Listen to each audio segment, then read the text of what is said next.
my director told us that our goal was to create every phone call and every client visit to turn that into a revenue generating visit. Well, if a woman comes in and she's pregnant, the only way we can do that is by selling her an abortion Right. because we don't do prenatal care. Planned Parenthood does not provide prenatal care at any of their clinics across the country. They don't do, adoption services. They don't make money off of that. So the only way we could make money was to sell a woman an abortion. And we were given the directive to sell abortion. Glad to have this next guest with us. Actually, was a recommendation by my wife who read this lady's book, Unplanned. You can find her at abbyjohnson.org. Not .com, .org. Get it right. Abby Johnson, thank you for being on the show. Thank you for having me. I'm very glad to have you on the show. And like I said, okay, so full disclosure, I never lie to people and be like, I read your book. I've read excerpts, but my wife was enthralled. And Okay. she was the one who said, you have to have her on. So, we've had some pro-life people on the show before.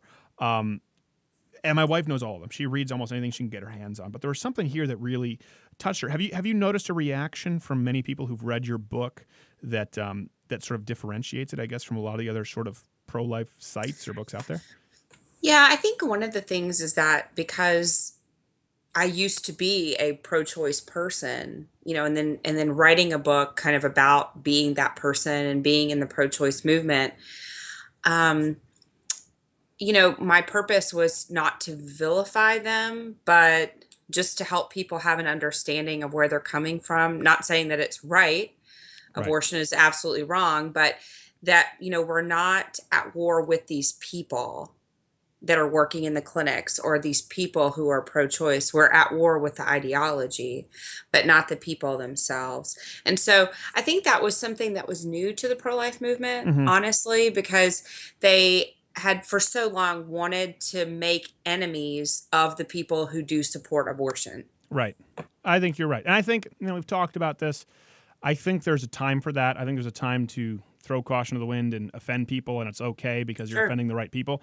And I think there are people who are not beyond reaching, and you need to understand the difference. And that's really sort of the skill, I guess, of expressing political ideology, is knowing how to walk that line in a way that's appropriate for your audience. So you worked at now it was Planned Parenthood, right? It wasn't just any abortion clinic. That's right. Right. It was Planned Parenthood Clinic. I was the director there. We were an abortion facility. I was there for 8 years. Now, you say that you were an abortion facility. Does that mean that that was your designated purpose at this Planned Parenthood facility? Because we're told that, it's a very small percentage of what Planned Parenthood actually does. Yeah. Um, it, You don't agree, I can tell. it was, we were there to, it's kind of a tricky question because we were there as a family planning clinic Mm-hmm. who provided abortions. Ah, Okay. But the whole premise behind being a family planning clinic is to get women on a contraceptive method that will eventually fail them. We know that 54% of women having abortions were using contraception at the time they got pregnant. So the whole purpose is get them on a contraceptive method that will fail them so that we can make them abortion patients. So we're willing to be lost leaders, if you will, in the contraceptive movement because we will eventually sell them our big ticket item, which is abortion. now you say that. I want to be clear because I'm not necessarily against all contraception. I don't know where you end up. Now, you say you were Sure. actually encouraged to give them the less effective contraceptive available, or do you just mean contraception in general? Well, we want to give them a contraceptive method that has a higher risk of failure, Really? right? And what's going to have a higher risk of failure? Those that have higher human error failure rates, right? So, birth control pill. I'm 35 years old. I can't remember to take a pill at the same time every day, right? A 14-year-old sure as heck is not going to remember to take a pill at the same time every day so that it's 99% effective, right? So put her on a pill that she's probably not going to take at the same time every day, that she's not going to know how to properly take. Eventually, she will get pregnant, and then she will be one of our clients. That makes sense. Now, a quick question, because you're going to have critics here. Was that actually outlined to you as an employee at Planned Parenthood, or was it just sort of an unwritten, well, we know that this contraception will eventually fail them, or did they say, listen, our goal is to get them on the big hook for abortion. Yeah, well, we had an abortion quota that I've actually exposed because I have the document that showed where the quota was on our budget sheet. Mm-hmm. So we had a quota for abortion. So we were to sell abortion to women when they came in. Over 90% of pregnant women who enter Planned Parenthood will have an abortion. So Wait, what was that number? over 90%. Over 90% of women who walk in through the doors will have an abortion. Pregnant women Pregnant women. who Okay. walk, yeah. So the idea that they're there to offer options or referrals for other services is just a farce, because my director told us that our goal was to create every phone call and every client visit to turn that into a revenue generating visit. Well, if a woman comes in and she's pregnant, the only way we can do that is by selling her an abortion, Right. because we don't do prenatal care. Planned Parenthood does not provide prenatal care at any of their clinics across the country. They don't do, adoption services. They don't make money off of that. So the only way we could make money was to sell a woman an abortion. And we were given the directive to sell abortion. So it's the Glengarry Glen Ross of dead babies. ABC always be closing. That was That's given right. from the top down. Not to make abortion jokes, but we have to actually. Otherwise, I get horribly uncomfortable with serious topics. Yeah. You knew what you were getting into. I got coming it. to this Yeah, I program. follow you. Yeah. No, that's exactly it. And I talked about that with Planned Parenthood, their website. The highest quality health services at the lowest possible prices. This was the first video I ever did that went, semi-viral. I think at the time it maybe got 30,000 plays. And we did Crazy Pete's Abortion Barn. And it was Planned Parenthood as a dirty used car salesman, because I thought back then, not knowing what you're saying now, that it just seemed like scummy, greasy, dirty car salesman. And you're telling me that behind the scenes, that was the goal. Abortion quotas. And it sounds terrible. And people are like, well, how are you making light? Using humor is not making light of a situation. It's shining a light on the situation. I mean, how else do you, abortion quotas? It's so laughable. It's horrifying. Right. I can't believe that they actually gave that to you as a directive. Okay, we'll come back here from this break. Because I want to talk about your turning point. And that's what my wife and I talked about for a long time. Louder with Crowder, abbyjohnson.org. Stay tuned. Back with Abby Johnson, abbyjohnson.com, of the book Unplanned. Listen, my wife loves this book. And she talked about something, Abby, to get a little serious here. She talks about your turning point. I don't want to give anything away for the listener, but you pinpointed it to a very specific moment, which I thought was pretty impactful. You want to talk about that? Yeah. So after working there for 8 years, I was the director, so I wasn't, in the room very often for medical procedures or anything like that. We had a visiting physician come in from out of town who was performing abortions at my facility.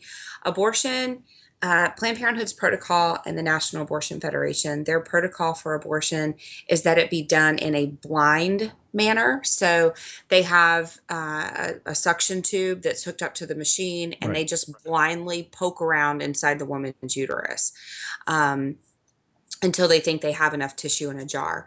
So that was the way that I knew abortion to be performed day in and day out. But this doctor actually used an ultrasound at his own practice during the abortion so that he could see what was taking place inside the woman's womb, because shockingly enough, it is safer if a doctor can see what he's doing while he's performing surgery, right?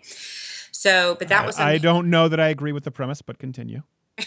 So that was something I never really thought about before. So he said that, if time permitted, that he would have me come in so I could assist.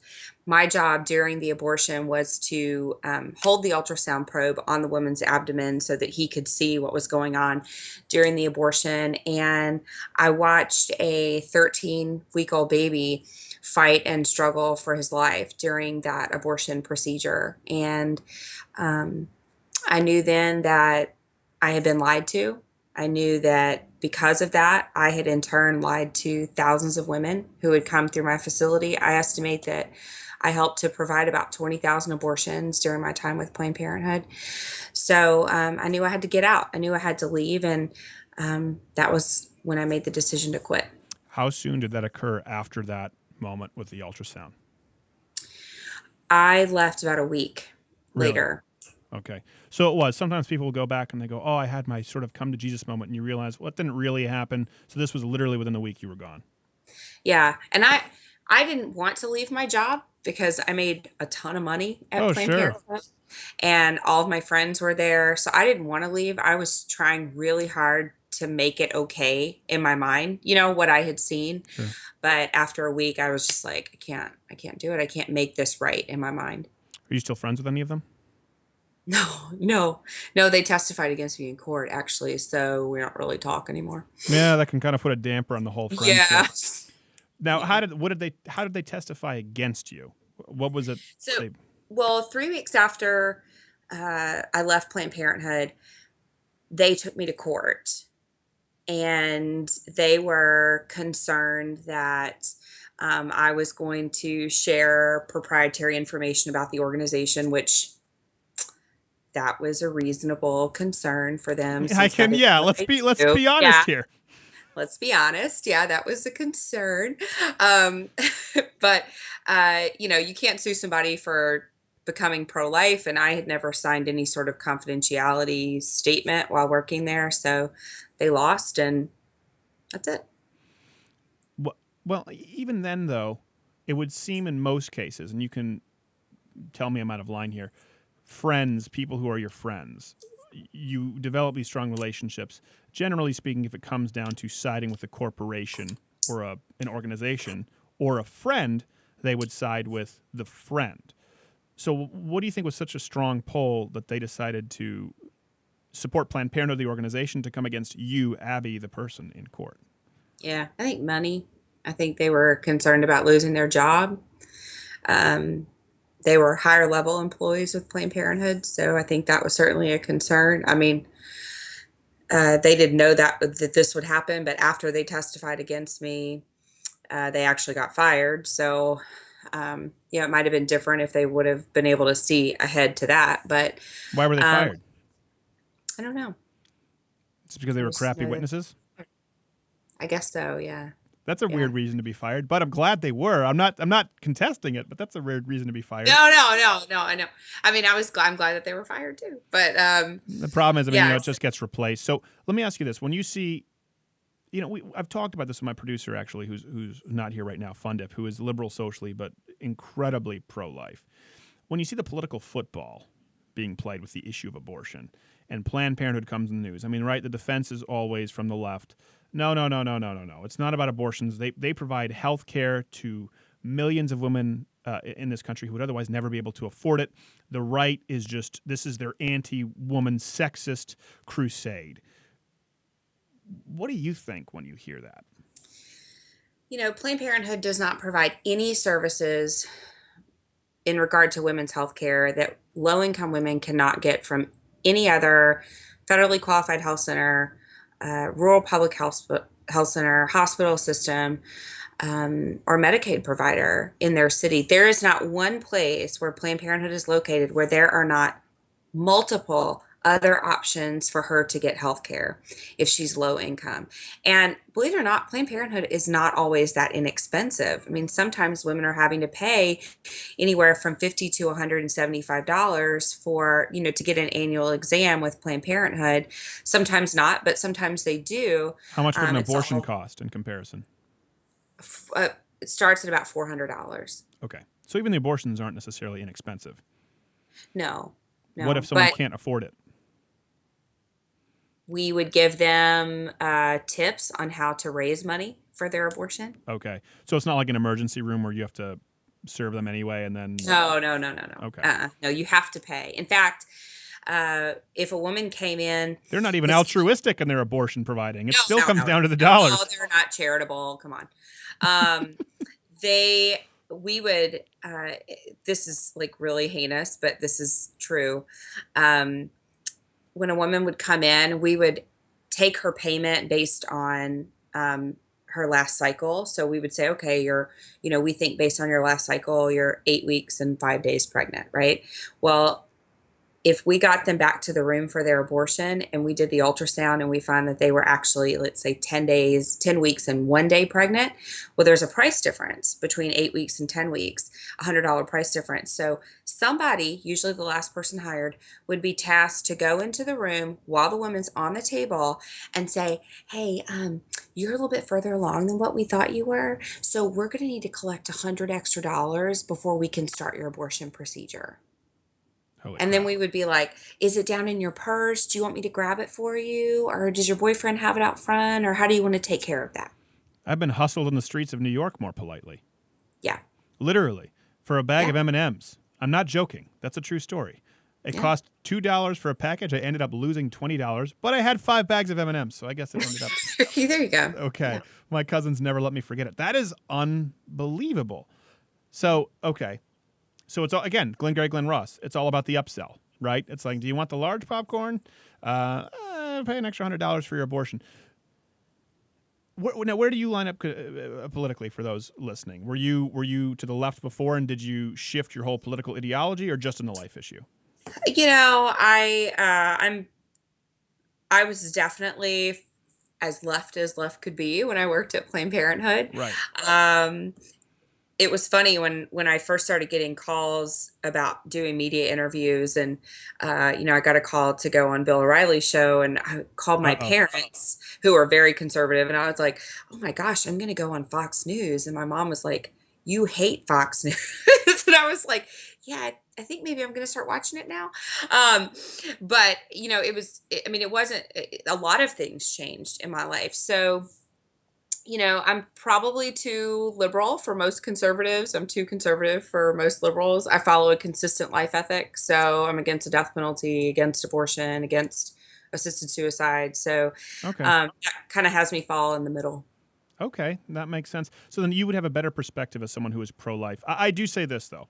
Since you're pro-life, would you agree with me? I say, listen, there are open-handed issues, there are closed-handed issues. I could vote for a Democrat in a local election because there are pro-life Democrats in a local election who don't, they don't have the control to increase the size of the federal government, and local municipalities have the right to do public schools. That's within their right. Sure. But I do think that if you are pro-life, if you believe that is a life, it precludes you from supporting the Democrat platform in a national election. Am I out of line? No, I think you're absolutely right because you're right. The state and local elections. I have pro-life Democrat friends who Sure. I'd happily vote for. But when it comes to, a federal election, national election, I hate it. I wish it wasn't that way. I wish it wasn't such a party issue. But no, you've got the Democratic Party who's trying to take God out of their platform, who is trying to make abortion one of the top, issues in their platform. How can It's you? women's health. Careful with your language now. Right. I'm sorry. Women's health. Don't make me be sexist and correct your self-loathing womanness. But now we have a new push. Like in Washington D.C., there's these clinics called Carafem, and they are Oh, I proud saw them. The to abortion push spa. abortion. Yeah, Yeah. absolutely. Yeah, I know. They So were like they're abortion. like abortion. Yeah, we do that. They're not Yes. trying to hide behind that That showed at all. the disgusting broads drinking tea, talking about their Yeah. uteruses. Yeah. Which, by the way, I don't really want to talk about uteruses, even if it is non-abortion related. I think that makes me sexist, but just a personal opinion. I don't necessarily It's want okay. to. Nah. It's okay. You're a guy. My I don't want husband to talk doesn't about uterus. talk about uteruses either, so it's okay. I don't think you particularly want to talk about my scrotum. I think it's fair. I don't.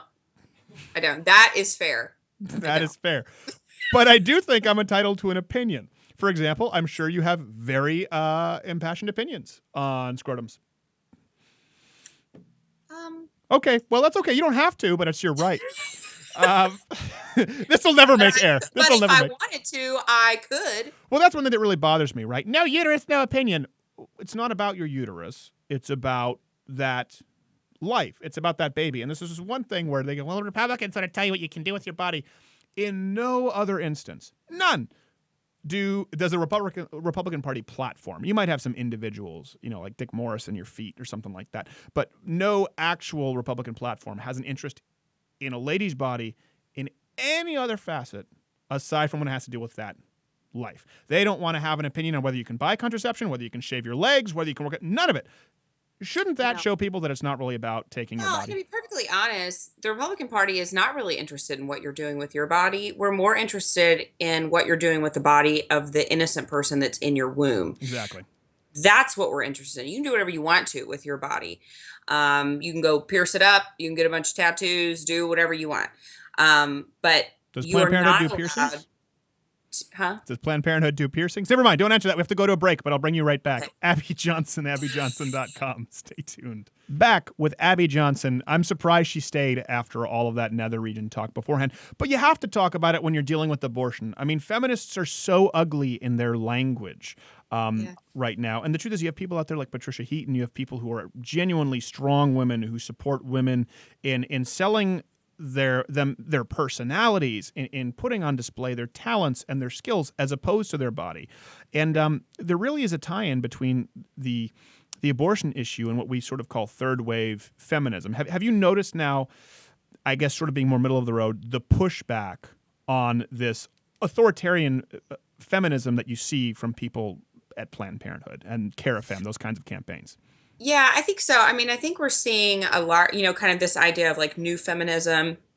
We're seeing a push in that, and that's really exciting actually. I mean, I have some friends that are pro-choice writers, and they have told me, Abby, if there's one thing that's going to flip this abortion movement on its head, it's going to be when women really embrace this idea of new feminism, Mm-hmm. that women don't have to choose between being a mom and having a career, right? We can have both, and Right. that we're not just breeders, that we have more to contribute to society than just our ability to have children, which is amazing. But we're not just But that, no right? We're one not thinks just of you mom. that. I'll tell you something.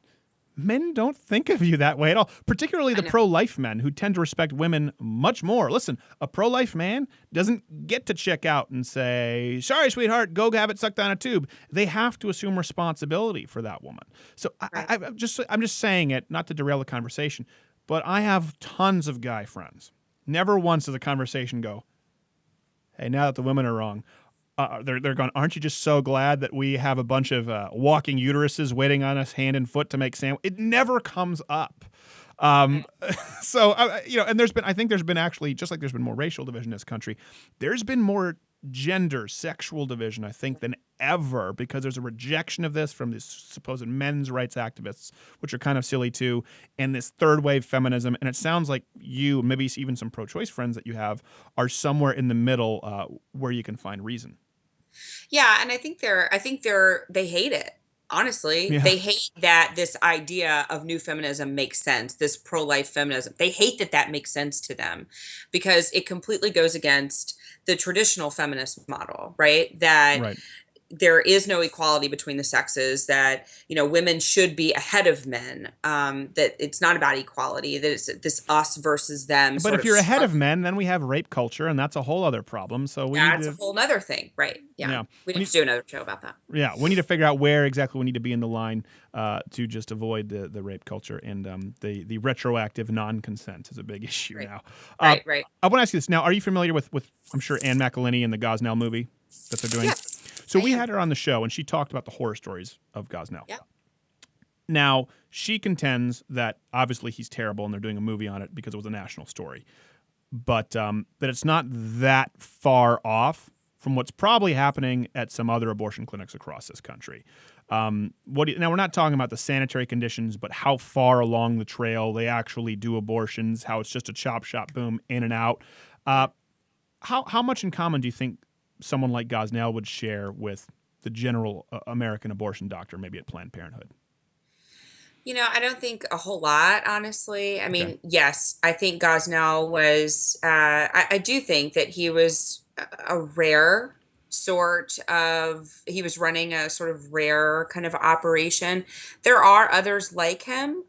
We know that Douglas Carpin in Houston, who's no longer practicing as an abortionist, we know that he was doing the same sorts of things. We know that Pendergraph is doing those sorts of things. Carhart, it's these later term abortionists, those that are willing to do abortions into the third trimester. Because let's be honest, I mean, if you're willing to do abortions into the third trimester, you're probably kind of shaky on morality in the first place. But not to So, people like Elizabeth Warren. yeah, well, yeah. But I think a lot of people, even pro-choicers I know, were just appalled by what they saw in the Gosnell trial. And, I've talked to people who were actually there, who are pro-choice writers, who Mm-hmm. said, you know what, hearing about what took place inside of the clinic, that made me really question what's going on in, made me question the humanity of the unborn child, which is good. Well, So, I think it's an interesting point there. So let me ask you. Elizabeth Warren, Jared. Do you remember the name of the other? Gosh, the Texas Wendy Davis. Sorry, they're almost interchangeable in my mind as just sort of the anti-baby cackling witches, and I mean witches. I don't mean the other word. I mean witches, cackling witches. Take it in context. Who believe in abortion pretty much on demand, free. I mean, you saw the tussle with Rand Paul and Elizabeth Warren. yes. So you say a lot of your pro-choice writers or a lot of pro-choice people in the country were appalled at that, but you didn't see the outrage from HuffPo, from liberal Right. websites, and you don't see the outrage in third trimester abortion from Democrat politicians. So do you think that that's an issue where the elite are so much further along the trail that people, the general pro-choice person in this country, can be reached still effectively? Yeah.